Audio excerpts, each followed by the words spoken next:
Welcome to one of our most challenging projects ever. This is one of the smallest yards we've ever designed. Tons of challenges. Tons of challenges. The front yard, 6 foot deep. The backyard, only about 30 feet deep. Don't miss this video. If you have a small yard, you need to see what we did back here. Let's check it out.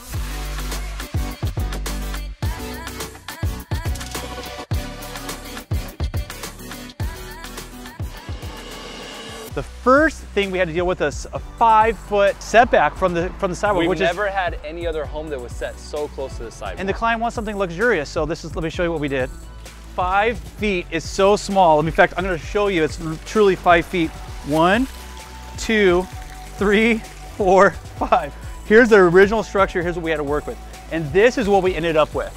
Having a water feature that does multiple things. It's a water feature and it's a planter.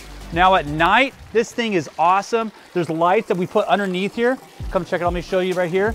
Literally a whole groove underneath that lights up, illuminates this planter.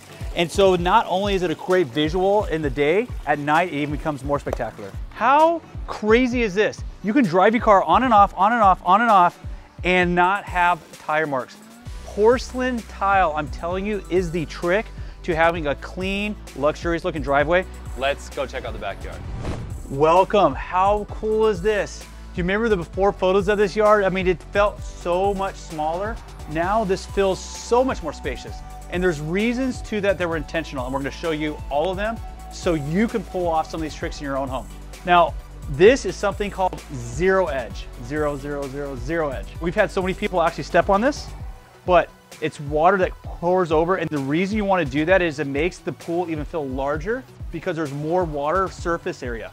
And this is also a perfect example of designing by thirds. Everything here fits, as you can see. It is a tiny space, but we divided it to spa, pool, fire pit. Everything is given about 30% of the space, and it just fits. It feels nice to the eye because we follow that principle. The client was really strict on us, and they said we have to have multiple focal points. These huge doors and windows behind us are not there just for us to look at something boring. We got to come up with something unique.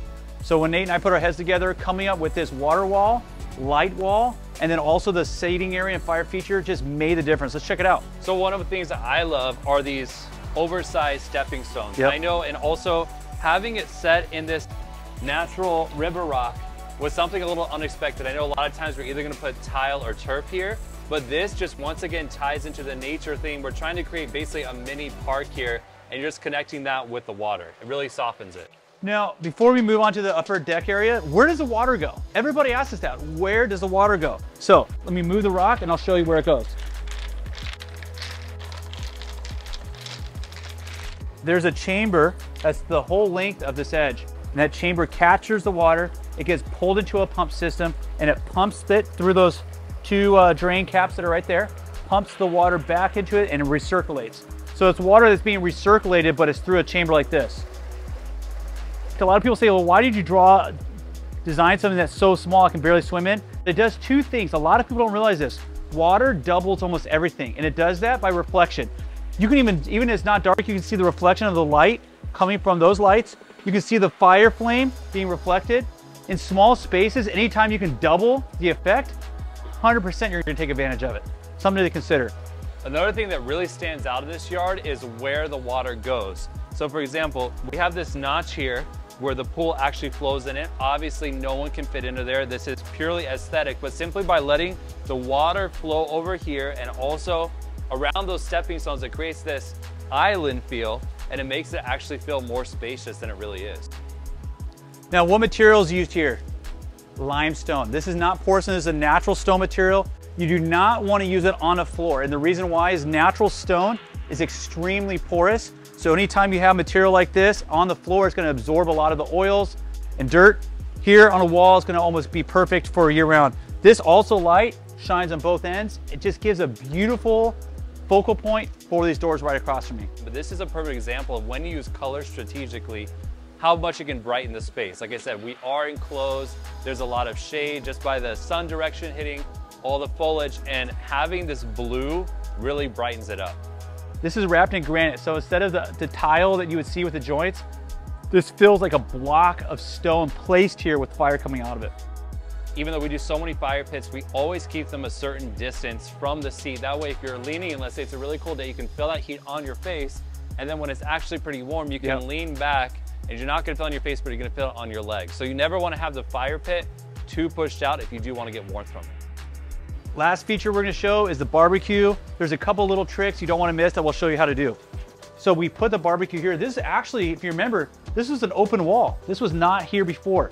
So we designed it, the contractor put the wall in, and then we put an LED light bar here to help capture the light. And one final thing I wanna talk about is just these hedges. Like I said, we are surrounded on every side. There's a 3-story home right behind here. The homes are feet away from each other, and you feel so isolated from that. And you feel that you're in, like I said, it feels like a park. I don't know a better way to put that, simply because they invested in these privacy shrubs. So just remember, if you are in a place where space is so tight, do not forget to invest in privacy shrubs, because it's really gonna make the difference over time. So I hope you enjoy this small luxury backyard tour. So just remember, never let a small space hold you back from its creative potential. Like and subscribe because we got a ton more for you.